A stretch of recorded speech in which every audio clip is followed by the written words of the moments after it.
The only British Prime Minister assassinated. The story of Spencer Perceval. Introduction. History is filled with pivotal moments, shocking events that change the course of nations. But what if I told you that only one British Prime Minister has ever been assassinated?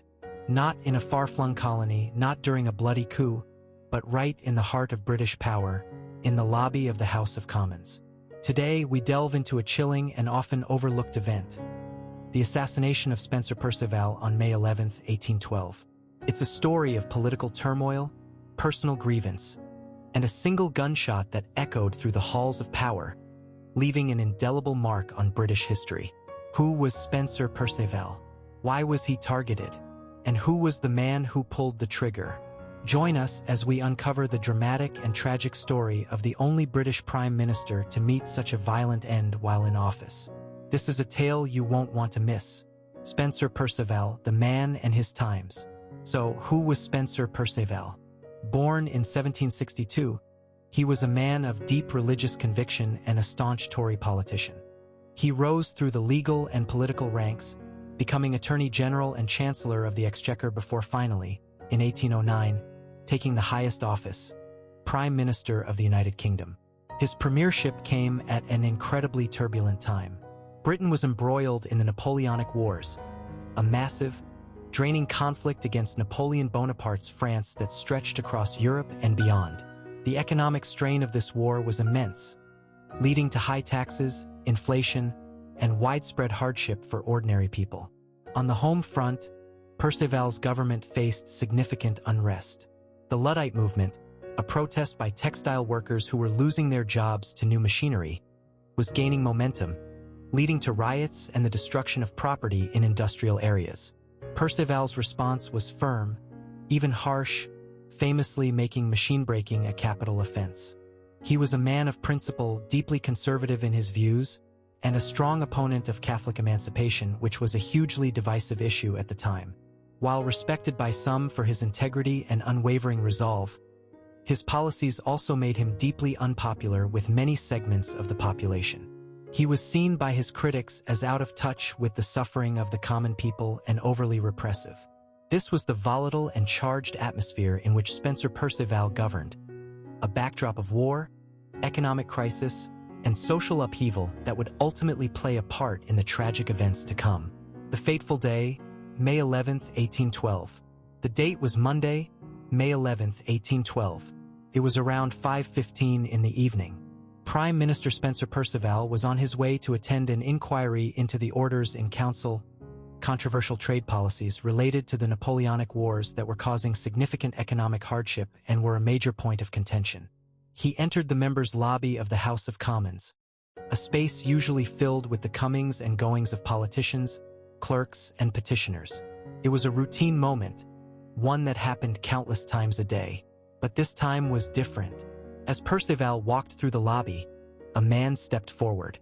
This man, later identified as John Bellingham, was armed with a pistol. Without a word, he raised the weapon and fired a single shot at point-blank range, striking the Prime Minister in the chest. Perceval staggered forward a few steps, reportedly uttering words to the effect of "Oh God," or "murder," before collapsing into the arms of William Smith, the MP for Norwich. Chaos erupted. MPs and bystanders rushed to Perceval's aid, carrying him into the nearby speaker's apartments. But the wound was mortal. Within minutes, Spencer Perceval, the Prime Minister of Great Britain, was dead. The news spread like wildfire, sending shockwaves not only through Parliament but across the nation and beyond. The head of the British government had been struck down in the very heart of its power, an unprecedented act in British history. The assassin, John Bellingham, the man who fired the fatal shot, John Bellingham, didn't attempt to flee. He calmly sat down on a bench in the lobby after the assassination, where he was quickly apprehended. But who was he, and what drove him to commit such a desperate and shocking act? John Bellingham was a merchant from Liverpool, around 42 years old at the time. His motive, as it turned out, was not political in the broader sense. He wasn't part of a revolutionary conspiracy or acting on behalf of a foreign power. Instead, His actions stemmed from a deep-seated personal grievance and a profound sense of injustice.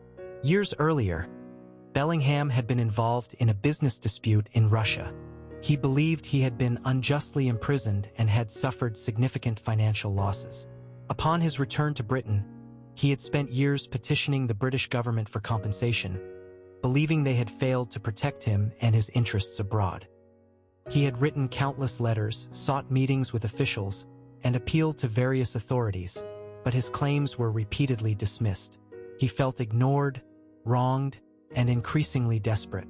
In his mind, the government, and by extension its leader, Spencer Perceval, was responsible for his ruin and for failing to provide him with redress.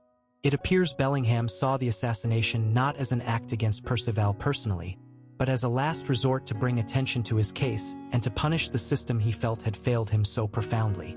He believed that such a dramatic act would finally force an inquiry into his grievances. This was not the act of a political radical, but of a man consumed by a personal vendetta, who saw violence as his only remaining option to be heard. Trial, execution, and aftermath. The trial of John Bellingham was swift, remarkably so. It took place just 4 days after the assassination on May 15, 1812, at the Old Bailey.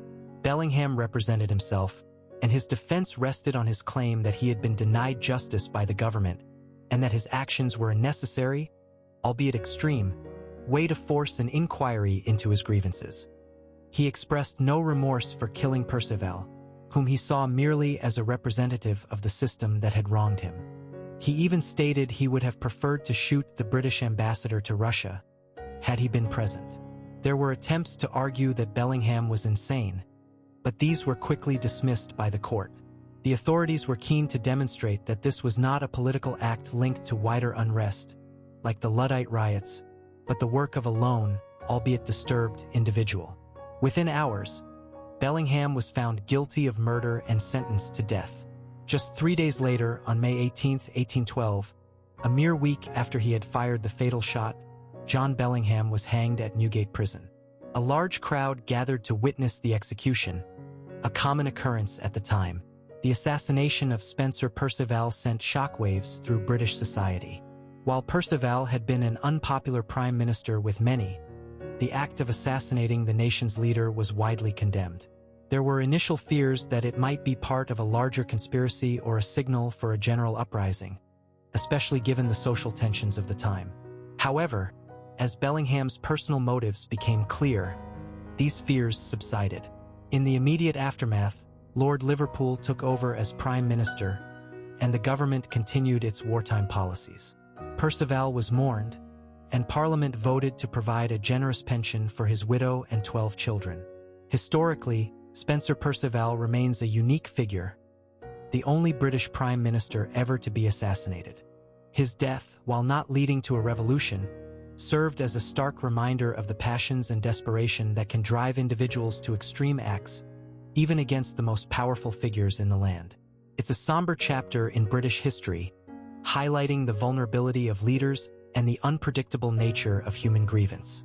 Conclusion: a unique and sobering moment in history. The assassination of Spencer Perceval on May 11, 1812, remains a unique and sobering moment in British history.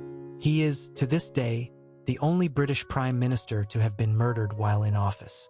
While the act itself was driven by the personal grievances of one man, John Bellingham, rather than a wider political conspiracy, it occurred during a period of immense national stress, the Napoleonic Wars, economic hardship, and significant social unrest. Perceval's death didn't topple the government or spark a revolution, but it did send a profound shock through the nation and highlighted the very real dangers faced by those in power, even in a country like Britain with its long parliamentary tradition. It's a story that reminds us that history is not just about grand strategies and sweeping movements, but also about individual lives, personal tragedies, and the unpredictable moments that can change everything. Spencer Perceval's assassination is a stark reminder of how a single act of violence, born from desperation and a sense of injustice, can intersect with the highest levels of power, leaving an indelible mark on the historical record. What do you think about this largely forgotten, yet incredibly dramatic piece of history? Were you aware that a British Prime Minister had been assassinated? Let us know your thoughts in the comments below. If you found this video informative and engaging, please give it a thumbs up, and don't forget to subscribe to our channel for more deep dives into fascinating historical events. Thanks for watching, and we'll see you in the next video.